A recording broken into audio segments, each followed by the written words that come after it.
Assalamualaikum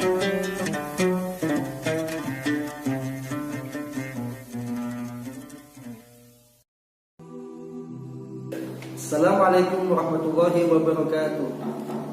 Alhamdulillahi rabbil alamin wa bihi nasta'inu ala umuri dunya waddin. Wassalatu wassalamu ala asrafil anbiya'i wal mursalin wa ala alihi wa sahbihi ajma'in. Allahumma shalli ala sayyidina Muhammad wa ala ali sayyidina Muhammad bi'adadi kulli da'in wa dawa'in, amma ba'd. Apa kabar anak-anakku semuanya? Apa kabar ayah bunda yang dirahmati Allah Subhanahu wa taala? Anak-anakku semuanya, ayah bunda dan kita semua semoga tetap dalam keadaan sehat walafiat, dan semoga kita tetap semangat dalam menjalankan ibadah puasa di bulan Ramadan. Pertama-tama, marilah kita panjatkan puja dan puji syukur kehadirat Allah Subhanahu wa taala sehingga kita semua masih bisa bersuara walaupun dalam kultum ini. Di tengah wabah pandemi saat ini, marilah kita bersama-sama berusaha meningkatkan kualitas ibadah kita dan terus menjaga kesehatan agar kita semua tetap terhindar dari wabah COVID-19. Sholawat serta salam marilah kita panjatkan, kita sanjungkan kepada baginda Allah Nabi Muhammad sallallahu alaihi wasallam. Dalam kesempatan kali ini saya akan menceritakan sebuah kisah teladan ulama-ulama besar terdahulu. Kisah ulama yang akan saya ceritakan adalah kisah ulama ahli hadis, yaitu Ibnu Hajar Al-Asqalani. Nama asli beliau adalah Al-Hafidz Shihabuddin Al-Fadl Muhammad bin Ali bin Muhammad. Kenapa beliau disebut Ibnu Hajar? Nah, disinilah nanti Ustaz ceritakan. Ibnu Hajar Al-Asqalani adalah seorang anak yatim yang ditinggal wafat oleh ayahnya. Karena kematian ayahnya lah ini beliau merasa terkucil dan tertekan. Akhirnya ibundanya memutuskan untuk anaknya untuk belajar di seorang ustaz atau ulama. Akhirnya beliau belajar pada seorang ulama. Dan dalam masa belajar beliau tetap dalam keadaan tertekan, ditambah pelajaran-pelajaran yang beliau dapatkan sama sekali tidak bisa membuat beliau paham. Berhari-hari, berbulan-bulan, bertahun-tahun beliau belajar, tapi tetap saja tidak sampai kepada kepahaman yang baik. Akhirnya beliau tidak tahan dengan pelajaran yang didapatkan dan beliau memutuskan untuk pulang kembali ke rumah. Di tengah perjalanan terjadi hujan yang deras. Akhirnya beliau meneduh di sebuah gua. Di dalam gua tersebut beliau merenung sejenak.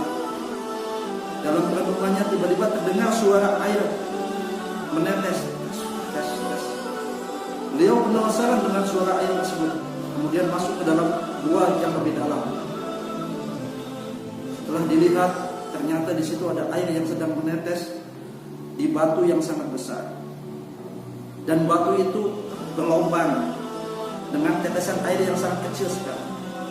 Akhirnya beliau merenungi apa yang terjadi dengan batu itu. Dan dari kejadian tersebut Ibnu Hajar Al-Asqalani mendapat pencerahan bahwa batu sekeras itu pun bisa berlubang, apalagi hati saya, apalagi kepala saya yang tidak sekeras batu. Dari kejadian tersebut Ibnu Hajar Al-Asqalani memutuskan untuk kembali belajar. Sampai sekian lama beliau belajar, akhirnya kecerdasan beliau sangat dihormati oleh teman-temannya. Dan beliau menjadi ulama yang besar. Bahkan karya-karyanya lumayan banyak.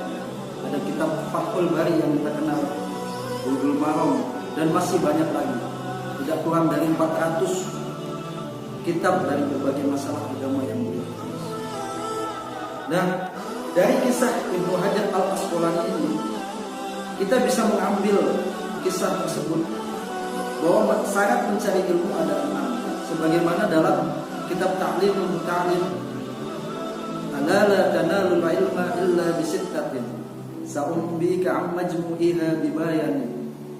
Syarat mencari ilmu ada 6. Yang pertama apa? Zukain.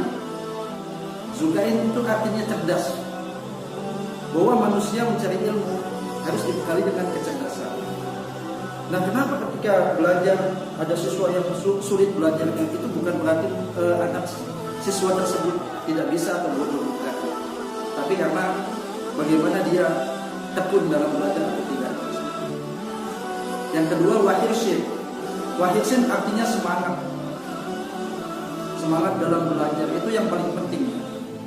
Kenapa? Karena ketidaktekunan atau ketidaksemangatan dalam belajar tidak akan menghasilkan apa-apa. Yang ketiga yaitu wastibarin.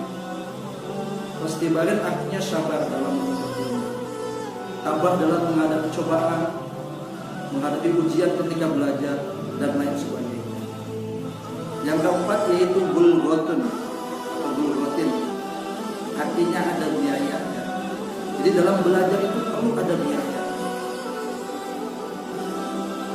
Semua belajar perlu ada biayanya, ada dana untuk belajar. Tidak ujung-ujung kita belajar kemudian dapat ilmu, tidak, tapi tetap ada biayanya. Kemudian yang kelima, wa irsyadi ustadi. Ini yang paling penting, yaitu adanya petunjuk dari guru.